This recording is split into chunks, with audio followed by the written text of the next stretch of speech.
Welcome to the Unshackled Life Podcast. Real talk about faith, freedom, and following Jesus. I'm Dalen Woodard, and I'm glad you're here. Whether you've been walking with Jesus for years or you're just trying to figure out what's real in a noisy world, this space is for honest conversation, raw reflection, and truth that sets us free. Let's get into today's episode. I just stopped Joe Day's version of the prayer of St. Francis halfway through.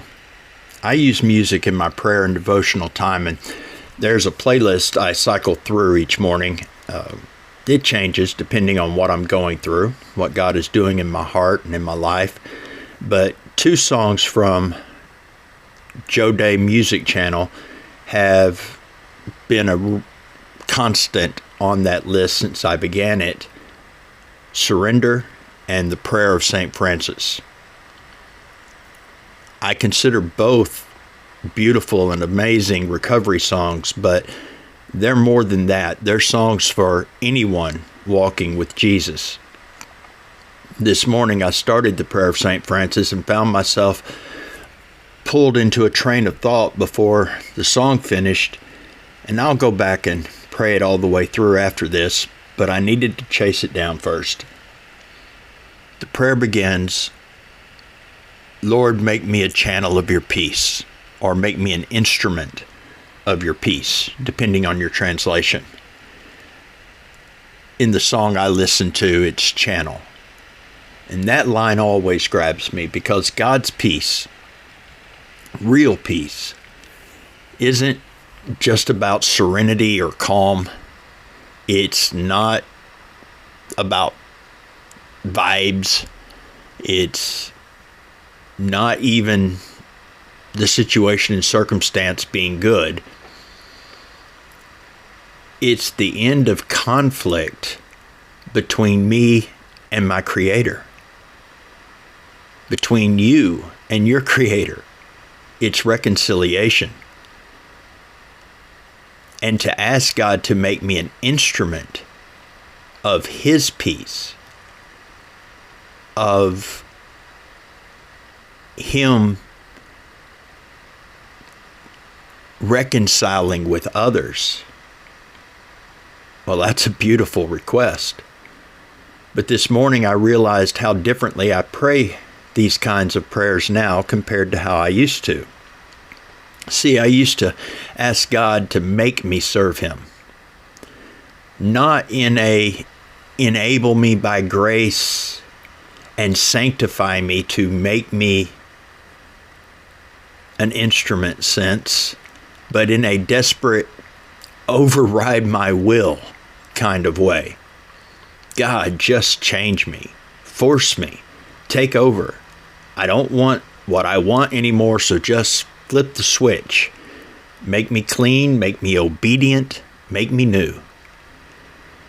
It sounds spiritual, it sounds surrendered, but it's not really how God usually works.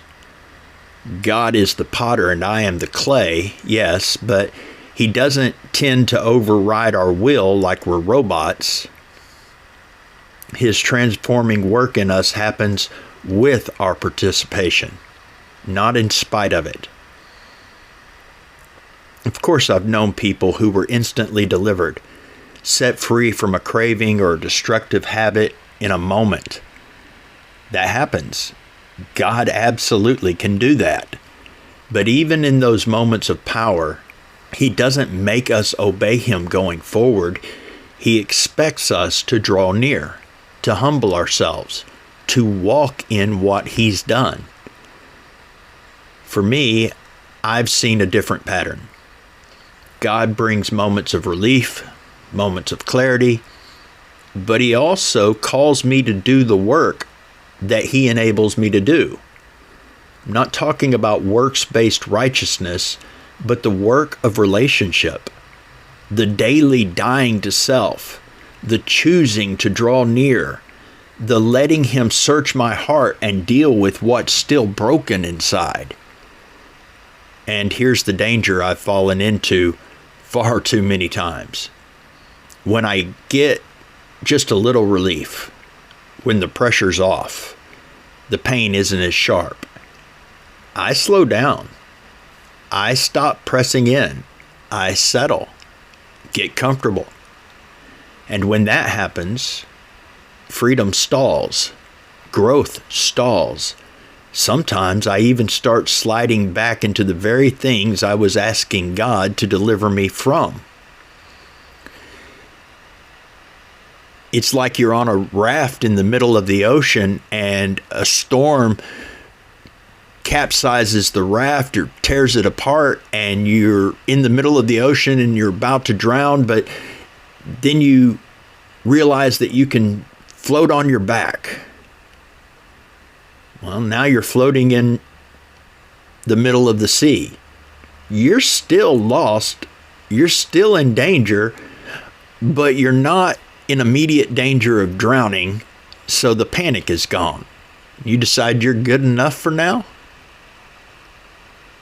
That's not deliverance. That's not freedom.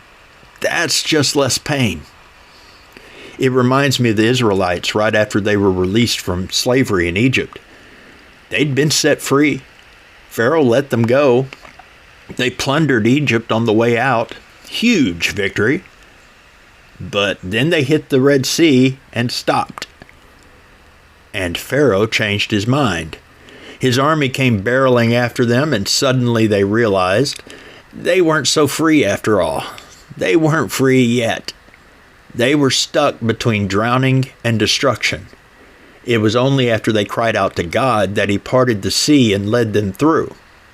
And Pharaoh's army, crushed by the same waters that God parted to set his people free. But here's the thought that hit me. What if they hadn't cried out? What if they'd just gotten and stayed comfortable? Imagine them camping on the beach. Hey, we're not making bricks anymore. We've got gold and all kinds of fine stuff from Egypt. We're chilling. This is way better than before. But the truth is, they weren't safe. They weren't free. Pharaoh was still coming. And without God's miracle, they'd be destroyed, or at least recaptured. That's what it's like when we stop short, when we settle for a little less pain, a little more relief, but never walk all the way into freedom. We don't want to get comfortable before the sea parts. Every time I've stopped short, every time I've coasted on relief instead of pursuing full restoration, I've prolonged the bondage. Often I've returned to my folly. I've made peace with things that were still trying to kill me. But when I keep pressing in, when I ask God not to just comfort me, but to sanctify me, when I say, don't just relieve me, transform me, that's when the freedom comes. Lord, make me an instrument of your peace. That kind of prayer is powerful, not because God hijacks my will, but because I'm learning to yield to it. I'm learning to say yes to the Spirit's work instead of trying to get God to do all the heavy lifting for me. I'm realizing and remembering that having what isn't of God cut away from me and have what is of God built in me is a construction process of sanctification that is rarely painless, rarely fast, and rarely comfortable. But where it's going is the peace of the promise. So if you're in a season where things are just starting to feel better, where you have been in a dark, miserable place of bondage, but now not as much, don't stop. Don't get comfortable. Don't float on the surface when the sea hasn't parted yet. Keep drawing near. Keep doing the heart work. Keep letting Him show you where your rebellion, fear, or misunderstanding, or just selfish self-centeredness has held you captive. He will lead you through. Not around, but through the waters. And on the other side, real freedom awaits. Thanks for joining me for this episode of the Unshackled Life podcast. If it encouraged, blessed, or challenged you, consider following the podcast and sharing it with someone you feel it might bless or help. Be blessed, and remember, when you fix your thoughts on God and build your thinking on the foundation of His truth, God fixes your thoughts.